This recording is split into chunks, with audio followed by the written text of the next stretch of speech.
ассалому алайкум тамошобинони муҳтарам. Нашри навбати барномаи иттилоъоти ахбор ва телевизиони Тоҷикистон мустақиман манзури шумо мегардонем. Дар студия Оишаи Сатто. дар доираи татбиқи қонуни ҷумҳурии Тоҷикистон дар бораи авф ки бахшида ба 25-солагии қабули Конститутсияи ҷумҳурии Тоҷикистон амалӣ гардид, аз муассисаи ислоҳии рақами 4 шаҳри Душанбе гурӯҳе аз маҳбусон аз адои боқимондаи ҷазо озод карда шуданд. Хотиррасон мешавем ки қонуни ҷумҳурии Тоҷикистон дар бораи авф аз ҷониби асосгузори сулҳу ваҳдати миллӣ пешвои миллат президенти ҷумҳурии Тоҷикистон муҳтарам Эмомалӣ Раҳмон ба имзо расида. Ин навбат дар заминаи сиёсати инсондӯстона ва мардумпарварона нисбат ба зиёда аз 20 000 нафар гумонбаршудагон, айбдоршавандагон, судшавандаҳо ва маҳкумшудагон татбиқ мегардад ки дар таърихи соҳибистиқлолии Тоҷикистон авфи беназир ё худ авфи тиллоӣ аст. ҳамкоронамон Раҳматулло Хайруллозода ва аҳли дини карим дар ин хусус гузориш медиҳанд. дар асоси қонуни ҷумҳурии Тоҷикистон дар бораи авф ки бо ташаббус ва пешниҳоди асосгузори сулҳу ваҳдати миллӣ пешвои миллат президенти ҷумҳурии Тоҷикистон муҳтарам Эмомалӣ Раҳмон мавриди амал қарор гирифт, аз муассисаи ислоҳии рақами 4 шаҳри Душанбе 558 нафар маҳбус аз адои боқимондаи ҷазо озод карда шуданд. аз шумораи 558 кас 300 нафарашон маҳбусоне мебошанд ки бо ҳизбу ҳаракатҳои экстремистӣ алоқа доштанд ва аз гумроҳию нодонӣ дар зиндагии худ ба хатогӣ роҳ доданд. новобаста аз ин кирдорҳои ношоиста бо қабул гардидани қонуни ҷумҳурии Тоҷикистон дар бораи авф ин шахсон ба озодӣ баромаданд. 6 моҳ با تشبوس پیشوای ملت محترم امامعلی رحمان، یعنی که با ما غمخواری کرد، بر ما، بر فرزندان ما، بر پدر و مادر ما، با تمام مردم ملت تاجیک ما، یعنی که غمخواری های بی‌وسع خود را میرساند. ما می‌ند داریم که ادای جزای ما 5 سال بود، یعنی که برای خطاگی ها رفتیم بود طریق شبکه‌های اینترنتی، یعنی که با گروه ها شامل بودیم، از جمله خطاگی خود را حاضر اصلاح کردیم، فهمیدیم که ما در کدام خطاگی ها راه دادیم، حاضر باز همین نداری خود را با جناب عالی محترم امامعلی رحمان بیان می‌نماییم که غمخواری خود را برای ملت فرزندان ملت خویش یعنی که دریغ نمی‌دارد. ما یعنی که سربلند هستیم و خطاگی‌های خود را من بعداً اصلاح خواهیم کرد. در دام سال‌های صاحب استقلالی مملکت این 16مین مرتبه است که قانون جمهوری تاجیکستان در باره عفو قبول می‌گردد و این نوبت در دایره قانون مذکور نسبت به 20,000 نفر تطبیق کرده می شود. محبوسانی که به آزادی برآمدند تاکید نمودند که با امضا رساندن قانون جمهوری تاجیکستان در باره عفو اقدام انساندوستانه پیشوای ملت محترم امامعلی رحمان می باشد. با غمخوری‌های پیشوای معظم ملت جناب عالی امامعلی رحمان عفو کرد ما را. ما با ماده 300 قسمیده به همین جزا گرفتار شده بودیم. عفو دیدیم خیر بار دیگر رحمت به پیشوای ملت که غمخوریش را باز زیادتر کرد. ما مقصد داریم که بعد برآمدن با این عفو مهربانی پیشوای ملت در خدمت وطن عزیز خود صادقانه کمر همت می‌بندیم. شخصا من با ماده 300 پرینس قسم دوم باشم. این فرصت نه تنها برای تمام پدر و مادر خویشاوندان همه ما باشد و ما گفتنی هستیم که تشکر به پیشوای معظم ملت. مسئولین سرریاست اجرای جزای جنایتی وزارت عدلیه جمهوری تاجیکستان تاکید نمودند که در دایره قانونی مذکور محبوسان از ادای باقیمانده جزا آزاد میشوند و این اقدام بزرگ پیشوای ملت محترم امامعلی رحمان به هر یکی آنها امکانات فراهم می‌آورد تا به چنین خطاگی دیگر راه ندهند و در دایره عائله زندگی خوب داشته باشند. مورد تطبیق قرار گرفتن قانون جمهوری تاجیکستان در باره عفو نسبت به 558 نفر محبوس مؤسسه اصلاحی رقم 4 شهر دوشنبه نه تنها باعث خوشحالی محبوسان بلکه پدر و مادر، اعضای عائله، خویش و تباران، دوستان و دیگر شخصان نزدیکی آنها گردید.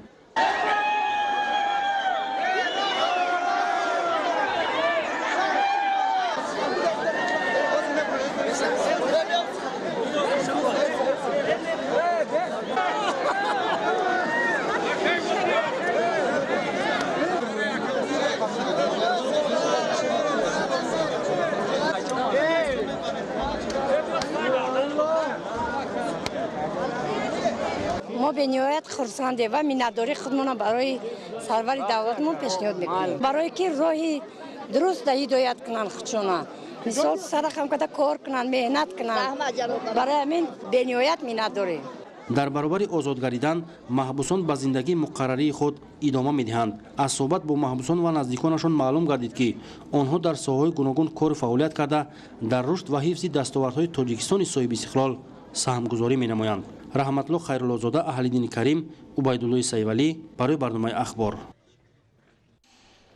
یادآور می‌شویم که دیروز نیز در دایره تطبیق قانون جمهوری تاجیکستان درباره عفو از مؤسسه‌های اصلاحی سرریاست اجرای جزای جنایتی زیاد از 1000 نفر محبوس به آزادی برآمدند. تاکید کردند به مورد است که از سال 1992 تا قبول قانون نوی عفو در پرتو صاحب استقلال انسان دوستی و بخشیده توانستن گناه انسان، بشردوستی و عدالت پروری پیشوای معظم ملت محترم امامعلی رحمان، قانون جمهوری تاجیکستان درباره عفو نسبت به زیاد از 120,000 نفر تطبیق شده است. در روز اول تطبیق قانون عفو که از جانب اساسگزار صلح و وحدت ملی پیشوای ملت президент جمهوری تاجیکستان محترم امامعلی رحمان 25 اکتبر امضا شد، زیاده از 1000 نفر به آزادی برآمدند. این نوبت قانون جمهوری تاجیکستان درباره عفو نسبت به زیاده از 20,000 نفر از جمله نسبت به نابالغان، زنان، معیوبان، شهروندان خارجی و دیگر شهروندان که جنایت صادر کردند تطبیق کرده می شود. صبح بر وقت از مؤسسه تربیوی 3/12 سرریاست اجرای جزای جنایتی وزارت عدلیه جمهوری تاجیکستان که در مجموع 150 محکوم شده ادای جزا میکرد 60 نفر به آزادی برآمدند. سن سال آزاد شدگان از 14 تا 18 ساله را در بر گرفته نورسان و جوانان که از روی نافهمی و یا خنک نظری والدین دست به جنایت زدند اظهار پشیمانی میکردند. من مینداری خدا با اساسگزار صلح و وحدت ملی پیشوای ملت پرزیدنت جمهوری تاجیکستان محترم امامعلی رحمان بیان می‌نمایم که قانون درباره عفو قبول نموده، قسم زیاد آن را از محبس آزاد می‌نمایند. من سال 2018 به مورد 110 کدکس جنایتی جمهوری تاجیکستان با مهلت 5 سال و 6 ماه از آزادی محروم گشته تا این جانب در کلونی تربیوی 3/12 سرریاست اجرای جزای جنایتی وزارت عدلیه جمهوری تاجیکستان ادای جزا نمودم. من مینداری خیش را با اساسگزار صلح و وحدت ملی پیشوای ملت پرزیدنت جمهوری تاجیکستان محترم امامعلی رحمان بیان می‌نمایم که نسبت همه محکوم شدگان جمهوری قانون درباره عفو قبول نموده و همه ما را از محبس آزاد می‌نماید. هر یک محکوم شده با اظهار خوشحالی منتداری خود را به پیشوای معظم ملت بیان داشته به این شخص انسان دوست و غمخوار ملت اظهار سپاس و منتداری می‌نمایند. پروردگار کریم هزت خدمت خدا دائم امروز دراز باشه. پروردگار هزار رحمت کلان میگیم که همه کمبغلان را دستگیر میکنه، به حد منتداری بیان میکنیم که پروردگار کریم در موهاش خور نذاره. آینده در همه خلقی دستگیری میکنیم که دیگه گشته همینجا نبیاید. همه اصلاح شود همین کارا که هیچ بندر فرزندش به همینجا نیاید. همچنین در این روز از سرریاست اجرای جزای جنایتی مؤسسه اصلاحی 3/7 که 450 نفر ادای جزا میکردند 47 نفر آزاد شدند. با ماده 319 قسم 4 در محبوس غلطیدیم با مهلت 7 سال از آزادی محروم. خوشبختانه با دستگیری پیشوای ملت سرور تمام تاجیکان دنیا محترم امامعلی رحمانوف پرزیدنت کشور ما قانون عفو را قبول نمودند که در این قانون عفو ما در این محبوس 2 سال و 7 ماه ادای جزا کردیم. باقی مونده 4 سال و 5 ماهگی ماندگی را سرور دولت عفو کرد. بخشیده به این ما به نهایت منتداری میکنیم با سرور دولت. ما مفهوم آزادی را در آزادی با چهره کشاد و روشنی زن و فرزند، پدر و مادر میبینیم که ما آزادانه در دیار خود و میتونیم در برابر دیگر فرزندان ملت شجاع وطن با وطن با خلق خود صافدلانه خدمت نماییم. در این برابر نفرانی که فریفته گروه‌های افراطی و دیگر گروه‌ها گشته بودند آزاد گردیدند و همکنون آزادی را بهترین نعمت برای انسان میشمارند. در حقیقت ما منتداریم از جناب عالی به خاطری که ما را هرچند به خطاگی آن راه هم دادیم، ما را امروز بخشیدن عفو کردند تا به پیش زن فرزندانمان برویم. ما محکوم شدیم برای شامل شدن به رویه سلفیه. آینده همین که در جامعه خدمت کنیم به گروه‌های اکستریمیستی و تروریستی شامل نشویم. ندیم برای با خطاگی و راه نتیم خدمت ملت دولت ما بود. احساساتی است که بیان کردش نمیشه.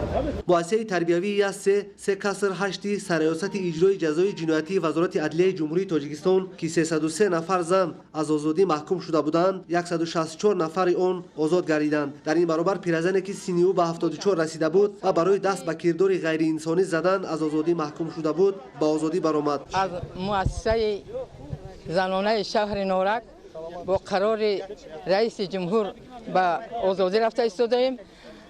از صمیم قلب مادری به پیشوای ملت اساسگزار صلح و وحدت که همه وقت ساق سلامت باشند. بسیار منتداریم. از نام تمام مادران جهان سر تعظیم فرو میارم که این عوف در جهان نمیشدگی شد. هزاران رحمت الهی پاک پروردگار 18,000 عالم خداوند ساق سلامت تاج سر دولت تاجیکستان باشند. تشکر زیاد میکنم به جناب عالی که ما زنها را آزاد کرد.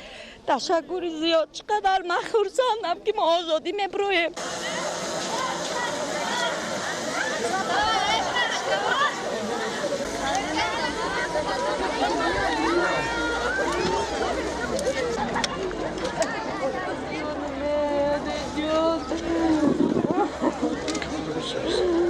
ما امام علی رحمان نداریم که همین فرزندای ما را برآورد همین آزادی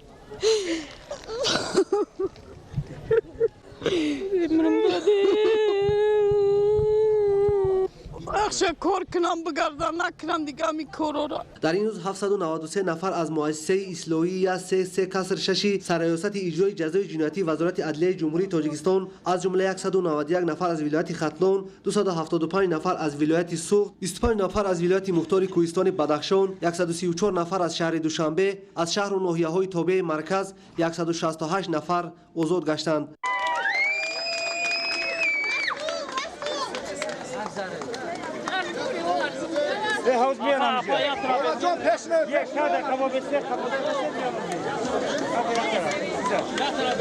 از این شماره 148 نفر از حزب و حرکت‌های گوناگون، 578 نفر کاتگوری‌های تا 5 سال محروم شده و 52 نفر از حساب نابالغان که جنایت صادر کرده‌اند تشکیل می‌دهد. مهلت جزا 3 سال، ادای جزا 23 فوریه 2021.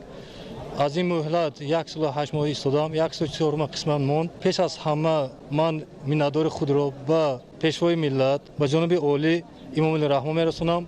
من با شخصیت‌های سلفیه در این راه گمراه شدیم. دیدیم که این راه ما نیست. یعنی بابای و بیبی ما، پدر گذشتگان ما، پدر و مادر حاضری ما با مذهب امام اعظم رحمت الله علیه عمل میکردند و عمل کرده شدند و ما آینده عمل کردنیم، عمل میکنیم و با شهروندایی که در آزادی هستند مصلحت میتیم، نصیحت میکنیم که مراجعه میکنیم که در همین مذهب خود ما، یعنی بهترین مذهب امام اعظم رحمت الله علیه است، در همین مذهب عمل کنند. هر نفر از آزادی سخن میگفت و شکر سروری دولت و این سرزمین را میکرد. قانون جمهوری تاجیکستان در باره اوف این نوبت نسبت به زیاده از 20,000 نفر تطبیق میگردد. در مجموع از سال 1992 تا امضای قانون نو اوف با اقدام‌های بشردوستانه پیشوای ملت امام علی رحمان نسبت به زیاده از 120,000 نفر قانون جمهوری تاجیکستان در باره اوف تطبیق شده است. برنامه اطلاعاتی اخبار را ادامه می‌دهیم. در ناحیه لخش با مقصد بهسازی رفت و آمد واسطه‌های نقلیات در راه‌های اهمیت جمهوری داشته تدبیرهای ضروری عملی گردیده کوپروک‌های ماشین‌گذار که بر اثر بلند شدن سطح آب دریای تندیقل پررا کارناشی گردیده بودند نوسازی و برقرار کرده می‌شوند. گزارش دیگولی محمود از ناحیه لخش. در مسیر راه ماشینگرد 25 کیلومتری اهمیت جمهوری داشته زنکان تندیقل ناحیه لخش 6 پل ماشینگذار موجود می باشد. این پل های ماشینگذار بر اثر آفت طبیعی و بلند شدن مجرای دریای پیتاوکل و تندیقل و رعایت نکردن حرکت نقلات بارکشانی از معیار زیاد تا اندازه به تعمیر و برقرارسازی احتیاج دارند. زیرا پایه‌های بتونی و دیگر تجهیزات انشاءات موجوده تا اندازه کارنشایم شده در آینده می‌تواند برای رفت و آمد سیاحان به موضع استراحتی گرمچشمه تندیقل و دیگر محل‌های اهالی نشین مشکل‌های زیادی ایجاد کند. این است که با مقصد رفع مشکلات جای داشته از حساب برنامه‌های حکومت جمهوری تاجیکستان شریکان رشد اینچنین وزارت نقلیات جمهوری کارهای برقرارسازی و ساحل مستحکم کنی در این مسیر راه ماشینگرد مرحله به مرحله عملی شده ایستاده است تا حرکت متعدد نقلیات پورا تامین کرده شود. پل دروازه 15 متر و پهنش 4 متر می باشد. پل امروز در دستگیری وزارت نقلیات جمهوری تاجیکستان مبلغ گذاری شده. امروز ساختمان پل ادامه دارد. تعمیر و برقرارسازی 2 عدد پل ماشین‌گذار راه اتومبیلگرد اهمیت جمهوری داشته را متخصصان وزارت نقلیات جمهوری لایحه کشی نموده با نظرداشت حجم کارهای پیش بینی شده از حساب وزارت نقلیات جمهوری مقامات اجرایی حکومت دولتی ناحیه لخش اینچنین دیگر سرچشمه‌های سرمایه‌گذاری مبلغ ضروری جدا خواهد شد تا قسمت کارهای باقی مانده در این مسیر راه ذکر گردیده مرحله به مرحله انجام داده شود. ایدیگولی محمود دادرجان میرزازاده برای برنامه اخبار از ناحیه لخش. موضوع دیگر ششم نوامبر سال 1994 در تاریخ دولتداری تاجیکان همچون روز قبول کنستیتوسیای جمهوری تاجیکستان ثبت گردیده. این سنه فراموش‌ناپذیر هر سال در مملکت با برگزار نمودن چرابینی‌های گوناگون عمومی، سیاسی و ترغیباتی تجلیل کرده می شود. در شهر بختر ولایت خطلون بخشیده به این سنه تاریخی چرابینی برگزار گردید. ششم نوامبر سال 1994 در تاریخ دولتداری تاجیکان همچون روز قبول کنستیتوسیای جمهوری تاجیکستان ثبت گردیده. این سنه فراموش‌ناپذیر هر سال در مملکت با برگزار نمودن چرابینی‌های گوناگون عمومی و سیاسی تجلیل کرده می شود. کارمندان مقامات سودی ولایت خطلون با افتخار سالگرد نوبتی این سند سرنوشت ساز جمع آمد ادانه تشکیل نمودند. طور ذکر گردید کنستیتوسیای دولت صاحب استقلال تاجیکستان به صفت قانون عالی کشور طریق رای پرسی عمومی و به جانبداری خلق قبول گردیده افاده‌گر عزم و اراده مردم دانسته می شود. تا قبول قانون اساسی در مملکت ما شرایط زندگی و مسئله تأمین صلح و ثبات مشکلات اساسی ارزیابی می شد. متخصصان مقامات سودی ولایت خطلون با فکت و دلیل‌های مشخص بندهای علاهیده قانون منفعت بخش جامعه را بررسی کرده نقش پیشوای ملت محترم امام علی رحمان و جامعه واقعا دموکراتی ما را در رسیدن به ثبات سرتاسری و تأمین ولایت قانون معنیداد نمودند. ادامه اخبار در ناحیه ظفرآباد بخشیده به جشن مهرگان چرابینی فرهنگی و نمایش محصولات کشاورزی داری کرده شد. در این چرابینی نمایندگان 18 شهر و ناحیه ولایت سوخت هنرهای مردمی و نمونه محصولات کشاورزی را به نمایش گذاشتند. گزارش مضبوط بابازاده از ناحیه ظفرآباد. جشن مهرگان در ردیف نوروز تیرگان و صده همچون آیین رسوم باستانی میراث ارزشمند اجداد شرفمند تاجیک محسوب یافته در طول تاریخ تا به امروز به صفت یکی از رکن‌های مهم خودشناسی و خودآگاهی ملت شناخته شده است. در میدان قصر تازه تأسیس فرهنگ ناحیه ظفرآباد طبیعت دوستان جوان اعضای محفل‌های مرکز تحصیلات علاوگی مؤسسه‌های تحصیلات میانی عمومی لیسه و کالج‌های 18 شهر و نواحی ولایت سوخت میوه سبزوات پالیزی و محصولات دیگری کشاورزی را به معرض گذاشته در وسط مهرگان و دیگر جشن‌های تاریخی شعر و سرودها خواندند و نوآوری و اختراعات خویش را نمایش دادند. آزمون ولایتی تحت عنوان تیرماه زرین و خوش آمد مهرگان از روی 3 نومیناسیون نمایش محصولات کشاورزی و محصول دستان نوآورانه اختراعکارانه محصلین سوال جوابی بین دسته‌ها درباره تاریخ مهرگان و دستاوردهای کشاورزان مملکت و حمایت رفرت‌ها و کارهای دیپلمی عاید به بنیاد باغ و تاکزار راه‌های استحصال فراوان میوه سبزوات پالیزی‌ها و دیگر محصولات کشاورزی مهر به اندازه به زمین حفظ و حمایت نهر و جویبار و آب نشاکی از پرتوها جنگل و طبیعت ناتکرار از سوختار دایر گردید. در این آزمون ولایتی 18 شهر و نواحی ولایت خوانندگان مؤسسه‌های تعلیمی فعالانه اشتراک نموده از روی 3 بخش سوال و جواب حمایت کارهای علمی تحقیقاتی و بهترین نمایشگاه تیرماه زرین آزمایی کرده ایستاده‌اند. معلوم گردید که در همین مؤسسه‌های تحصیلات میانه عمومی لیسه کالج‌های شهر و نواحی ولایت سوخت امروز محصلین و دانشجویان در ردیف آموزش علم و فن‌های دوران صاحب استقلال کشور وقتی پرقیمت خویش را در محفل‌های کسب آموزی و سیقلدهی مهارت سپری نموده همچون سازندگان منبعده تاجیکستان بیشتاسا سبزیده و بابایی میرسند. مقصد از برگزاری این آزمونی که در ناحیه باشگاه ما امروز جشن گرفته می شود یعنی اجرایش برنامه اکولوژی برای سال 2009 و 2019 و تربیت نسل نورس در روحیه طبیعت شناسی در روحیه خویشتن شناسی و پیدا نمودن هویت ملی در ضمیر نسل نورس می باشد.